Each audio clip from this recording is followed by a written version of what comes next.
Hi, this is Congressman Tom Graves, and today we're going to go back through the mailbag. As you know, we get a lot of constituent inquiries and questions, whether it's through Facebook or emails or the old-fashioned mail itself. But I wanted to read just some of the questions we've gotten in our response back to the constituents. And because a lot of times the questions we get are very similar, and they come in batches where the answer is very similar to many different questions that we get, because they relate to the issues that are current today. And the first question comes from Mindy, who's in Cleveland, and hers is more about gas prices.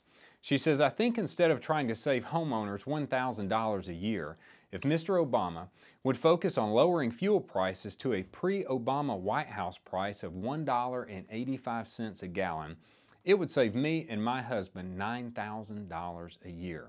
Then maybe homeowners could focus more on their mortgage.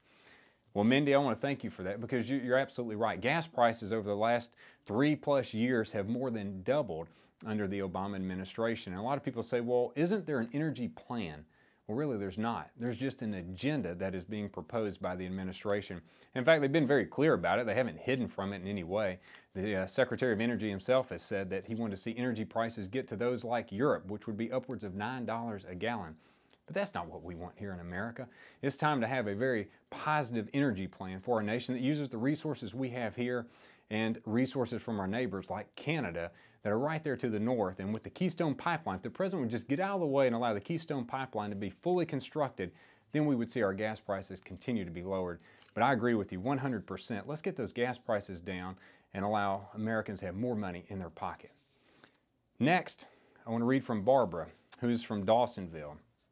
Barbara says, President Obama's proposed 2013 budget projects a deficit for next year of $1.33 trillion. And yes, that's $1.33 trillion of deficit spent. It means that's money we don't have.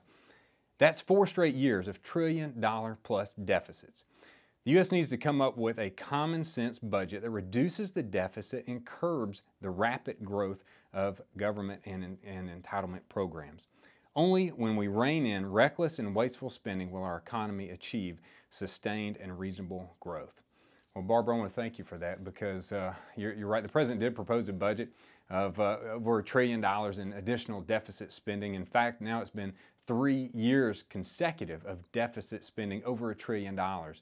And when the president was first elected, or as he was campaigning actually, he said in his first year he would cut the deficit in half. Well, in fact, it's gone just the opposite of that. It's increased more and more and more each and every year, and as a result we have $16 trillion in debt as a nation. But there is a better path, there is a better plan, and we've passed one through the House. And the Republican budget that was passed through earlier this year proposed a pathway that would get us to a balanced budget. And that's what we should all be about. That's what Americans are doing each and every day at their tables, is what business owners are doing each and every day around their boardroom tables.